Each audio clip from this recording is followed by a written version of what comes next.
Hey, Mike Boyles here, fishing for timesharerefuge.com. Timeshare buyback company this year. Good people, locally owned mom and pop company.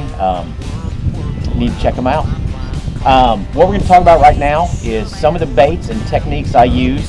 Smith Lake, Alabama per se, and then I'm going to Beaver Lake after this. So they're deep, clear, highland, and pounding. Couple of things I used this past week on my FLW Tour placement there, catch 23 pounds. Underground rods. I've been using these rods now for 4 or 5 years, and they're not on the market regionally per se, but we've got them there in Missouri and Arkansas, and I think they're the best rod out there. What we have here on these underground rods, they are custom-made blanks made here in the USA. Everybody has their own spiel on rods. There's $300 rods out there. There's $19.99 rods.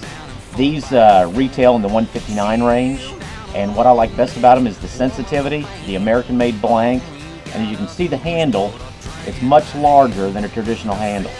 When you're holding on to a rod and you're holding it all day, you don't want your hand all clenched up. That adds to carpal tunnel.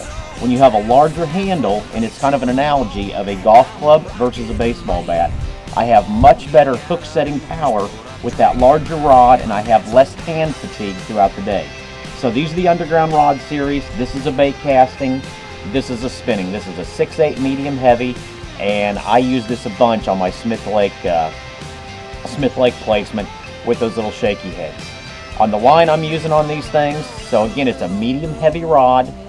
It's 10-pound braid, or 10-pound, it's 10-pound test, it's 30-pound test, 10-pound diameter, and I'm using 8-pound fluorocarbon line. What that does, it gives me A, the sensitivity of the underground rod again, and secondly, it gives me hook setting power when I'm out there 30, 40, 50 feet from the boat. So what I did was I'm using Sonic braid. I think it's the smoothest, slickest braid on the market. I use Power Pro in my flipping, but for spinning applications, the Sonic braid and Seaguar. 8-pound Invisex. This is just very sensitive line. So if you're in clear water applications, this is definitely the line to use. I was also taking JJ's Magic Dip and Dive Day and Smelly Jelly. This stuff stinks, but the fish think it smells like a crawdad, and I have to concur. This is delicious stuff. But here's the assortment of baits I was throwing. Mostly shaky heads, and then some of these just little Zoom brush hogs. Watermelon red, watermelon candy, any of these colors caught fish. This is a watermelon purple on the finesse head. These are some of the stick baits I'm throwing. Lucky Craft. You can't go wrong with Lucky Craft. They've been on the market for over 10 years now. And then of course a Mega Bass Vision 110 Plus. And then this one's just the trusty Smithwick Rogue. This is a $6 bait you can buy at Walmart in some areas. But these are some of the baits I threw along with a War Eagle spinner bait. I caught a couple key fish in practice on that, and that kind of tuned me in to where these fish were in some of the different pockets upriver in the stained water. Water temps were 58 up to 60, 61, 62 degrees, and the spinner bait was key in finding some of those bigger baits or bigger bass, and closing in I would use the soft plastics to catch them. Come tournament day, it got much tougher. So these are some of the baits I'm throwing, and in terms of organization, that's one thing I'm really good at, is organizing. And what I have here on this boat, obviously Ranger Z521. We've got spinning rods in the on the right side, and I've got all my bait casting, if you can see here on the left. I carry a ridiculous amount of rods and reels. Just like a set of golf clubs, each one has a different application. Most of these rods are doubled up. I have 2 of each rod, just about. Same line, same lure, same everything come tournament day. If one of them, per se, I get a backlash, you just pick up the other one and keep going. You don't have to change. The center console, this is where everything, we keep just about all my tackle. A lot of guys put their heavy baits in the back of the boat so it runs faster. I don't need to. The boat runs great. It's not going to outrun the bass in the first place. But what I have here is an assortment of pre-spawn tackle, which is mostly stick baits and rogues, and then some wigglewort crankbaits, and I've also got some of the new Spro rock crawlers. These run a couple feet deeper than the wigglewort, and on a clear, extremely clear lake, sometimes just a couple feet deeper is a key to getting those fish to bite. So coming up on Beaver Lake, I look forward to throwing a lot of those a lot of the crankbaits, a lot of the wigglework crankbaits and crawdad crankbaits. On these plastics, I've got a little bit of everything in here. Mostly finesse worms. Finesse, finesse, finesse. I got some critter craws when it really gets tough.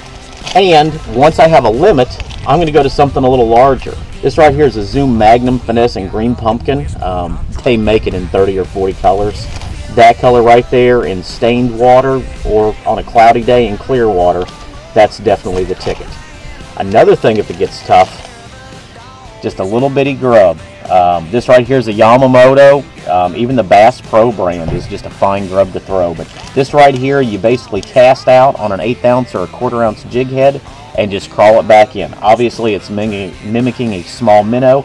And on a tough bluebird sky or really clear lakes, that's the bait to throw. So I've got my soft plastics, I've got my hard baits, and I've got my terminal tackle all in one small area. And then in the front of the boat, you've got rain gear, life jackets, you've got your extra jerseys for being on stage weaning your bass, and I have everything right here where I need it. In this small box right here, forgot to mention this, this has extra hooks in it. It's kind of my day box that I use in this Ranger as opposed to the box in front of the console. This right here has all your dies, you name it, you got to have a hook file. Everybody has to have a hook file. And super glue gel. I tie all my baits on with super glue gel, just about any of these plastics, and you just get a couple more fish on them without having to retie. The little fish bite the end of them. They pull off, so the super glue keeps that from happening repeatedly this time of year. In terms of scissors, big kitchen shears. These right here are braid. These are kitchen shears. These are much easier to find, much easier to handle, and they're stainless steel. Obviously, if they're for food. That and a couple different pairs of your needle nose. This pair right here is probably my favorite.